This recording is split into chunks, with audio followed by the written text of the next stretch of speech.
এই ভালো করে টেপ মেলা দিন দান্দা পাতি নাই আমার। বারে বারে কথা বলো না। শাড়িতেও খুব সুন্দর লাগতেছে, খুবই সুন্দর লাগতেছে তোমার। ওই যে আমদার সাহেবের মাইয়েটার দেখলাম একটা পোলার লগে ঘরের মধ্যে ঢুকলে। আপনি জানেন না আমদার সাহেব তো মায়ের বিয়ে দিতেছে। মাইয়ের বিয়ে দিতেছে মানে তুই জানলি কেমনে? ওই সাবাল তো মায়ের সাথে একই রুমই থাকে, রাস্তাঘাটে আতাআতি করে, দেখলি বুঝা যায় যে বিয়ে দিয়েছে। ওরে দান্দা পাইছি রে। এই আমদার সাহেবের মাইয়ের তো 18 বছর হয় না, এর মধ্যে বিয়ে দিতেছে। পুলিশ বলা, তাড়াতাড়ি পুলিশ। 18 হয়নি তো আপনার সমস্যা কি? আমার সমস্যা তুই বোঝো না? আমদার সাহেবের তারে চান্দা চাইছিলাম, ছেলে আমার আলার বালা আর মাইয়ে বিয়ে দিতেছে 18 বছর, পুলিশ বলা। চলেন চলেন চলেন।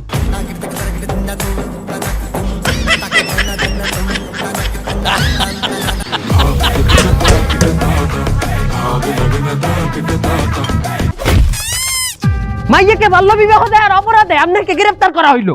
কেটা কইছে মাইয়া বিয়ে দিছি? মুই তো মাইয়া বিয়ে দিই নাই। কি আপনি মাইয়া বিয়ে না দিলে আপনার মাইয়ের ঘরে যে একটা পুরুষ ডেলি আয় যায় এক রুমে থাকে? কোথায়? ওইটা আমার মাইয়ার বয়ফ্রেন্ড, ওরা এক লোকে প্রেম হরে। এখন গ্রেফতার করিও রে, এখনই বানান। মাইয়া এক লগে প্রেম করে বলে আরাম কাম হরে গ্রেফতার করেন? সম্ভব না।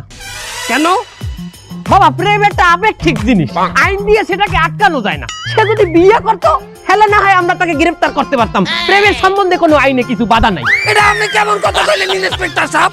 হ্যাঁ, হালাল ভাবে বিয়ে করিয়ে থাকলে এটারে বাল্য বিবাহ কইতেছেন অল্প বয়সে। আরে এখন এক লগে প্রেম করে এক লগে রুমে থাকে, এটার লগে কোনো আইন নাই। দুঃখিত, আমাদের হাতে কিছু নাই, চলো সেন্টারি। আরে আল্লাহ, হালাল কাজে আইন আছে, হারাম কাজের লোকে হলো কোনো আইন নেই। দেখছো